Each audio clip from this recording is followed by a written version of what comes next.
80 à 90% des problèmes que tu as maintenant ont commencé dans ta famille. On commence avec tes parents. Je sais, je viens de te choquer.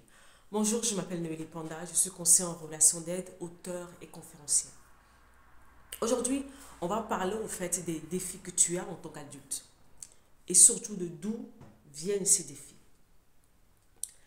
Depuis 2020-2021, j'ai commencé à parler des relations parents-enfants. Et Dieu seul sait ce que j'entends. J'en parle parce que c'est quelque chose que je connais, quelque chose que j'ai vécu, c'est quelque chose que je maîtrise. Vous savez, je ne parle jamais des choses que je ne maîtrise pas. Et quand j'ai commencé à mettre le pied dans le plat, commencer à parler publiquement, les retours, les choses que j'entends, je suis juste effarée. Je me suis dit, mais mince, en fait, c'est un problème public, en fait. On entend des choses qui font froid dans le dos et tu te dis, mais qu'est-ce qui ne va pas, en fait? Et ces personnes sont en souffrance, ces personnes n'arrivent pas à guérir. Pourquoi? Parce que la plupart du temps, on leur brandit au fait la phrase toute faite. Honore ton père et ta mère. Donc, ce qui fait que ces personnes, en fait, quelque part, c'est comme si on ne reconnaît pas le tort qu'ils ont subi, on ne reconnaît pas ce qu'ils ont subi, donc ils ont du mal à sortir de ces choses. Alors, pendant 2021-2022, j'ai parlé que de ça. C'est ce qui m'a poussé à sortir mon troisième livre qui s'appelle Vaincre la servitude en vente sur Amazon, si tu veux te le procurer, où je parle de comment sortir des prisons, en fait. Les prisons émotionnelles, les prisons de famille, peu importe les prisons intérieures dans lesquelles tu es, ce livre va pouvoir t'aider, au fait, à sortir de là et vraiment à faire un certain nombre de travail sur toi. C'est vraiment un outil de travail. Je l'appelle vraiment un flacon. C'est un livre, mais je l'appelle un flacon de médicaments parce que ça va vraiment te soigner. Et nous savons les retours que nous avons par rapport à ce livre. Et de là, après ce livre, au fait, je suis partie à la conférence Choisis la vie, la deuxième édition qui s'est tenue en février dernier, où on a parlé au fait des blessures générationnelles. Ces choses que nos parents ont vécues, ont subies, qu'ils n'ont pas traitées, qu'ils ont déversées sur nous. Et nous, à notre tour, nous sommes en âge de nous marier, de faire des enfants, et nous commençons à reproduire les mêmes choses que nos parents. Alors, comment briser le cycle? Comment sortir de là? Comment repartir à zéro? Comment apprendre à faire les choses autrement, en fait? Voyez, nous avons beaucoup d'adultes qui sont là, vous les voyez, socialement, tout va bien. Mais quand vous vous approchez d'eux, vous commencez à parler avec eux, le masque tombe. Les gens commencent à s'effondrer en larmes, en fait.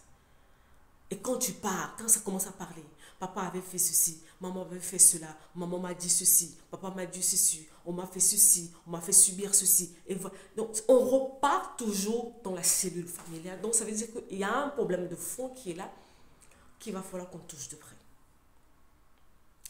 Tu es devenu adulte comme tu es, mais tu sais, la plupart du temps, tu es toujours dans le besoin d'approbation. On doit te valider, tu dois faire les choses pour plaire, tu as besoin d'exister au travers de ce que tu fais. Tu as besoin, en fait, d'une reconnaissance qui est là.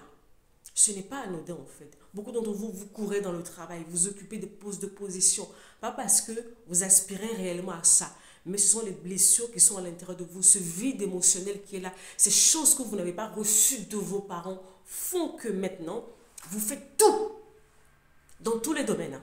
Que ce soit au niveau professionnel, au niveau, au niveau social, au niveau affectif, dans vos relations avec vos conjoints, vos enfants, ou même que ce soit dans vos activités à l'église, vous faites tout pour attirer l'attention des autres. Vous voulez avoir de l'approbation, vous voulez exister, vous voulez ceci, vous voulez cela. Et certains d'entre vous, à un moment où on va vous confier un poste de responsabilité, vous devenez des tyrans. Pourquoi? Parce qu'il y a des choses à l'intérieur de vous que vous avez ramassées depuis, ce vide qui est là, que vous n'avez cherché jamais à combler. Et que vous êtes là maintenant. Et que ça sort d'une manière ou d'une autre. Le vrai problème est qu'il y a un conflit, en guillemets, générationnel. On sait ce qu'on entend sur le terrain, en fait. Beaucoup de personnes sont en colère contre les parents. Mais le pire, c'est que vous n'osez même pas vous l'avouer parce qu'on te dit, on vous dit souvent, ouais, les parents, c'est les parents. Mais il y a des choses qui sont importantes, en fait, dans le processus de guérison. Comme reconnaître, accepter le tort que tu as subi. Ça ne veut pas dire qu'on est là pour accuser les parents. On dit que toi, là où tu es, l'enfant devenu adulte que tu es, il faut que tu reconnaisses un certain nombre de choses. Il faut que tu reconnaisses que, ok, il y a eu des failles. C'est ça en fait. C'est là où je veux te ramener. Il y a eu des failles. Il y a eu des failles. Et je suis devenue l'adulte en carence que je suis.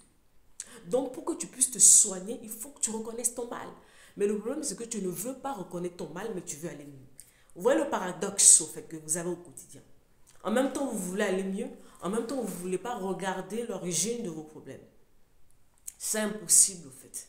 Et ce qui fait que beaucoup d'entre vous, vous vous cachez dans le déni. Vous remettez les choses à côté. Ou soit pire, vous fuyez votre passé. Oh non, Nelly, je veux oublier mon passé. Tu n'es pas là pour oublier ton passé, au fait. Tu es là pour faire la paix avec ton passé. Comprendre un certain nombre de choses et avancer. Les relations avec les parents, il y a beaucoup de choses qui en découlent. Ça en découle au fait de mauvais choix au fait de mariage. Je vais revenir en parler. Il y a des gens qui ne se marient pas parce qu'ils sont prêts à se marier. Ils se marient pour fuir les parents dysfonctionnels, les parents toxiques. C'est une grosse matière, il y a beaucoup de choses à dire. Et je sais que je suis en train de te parler. Alors, si tu as besoin d'aide, n'hésite pas à m'écrire sur le numéro écrit en bas de cette vidéo. On va voir dans la mesure duquel comment t'aider. Sinon, tu peux partager avec nous, en commentaire, voilà, ton approche, ton vécu par rapport à cette situation. Ça peut aider d'autres personnes à sortir de là. C'est un vrai problème qui concerne tout le monde, malheureusement. C'était Noélie Panda. Prenez soin de vous et à bientôt. Bye bye.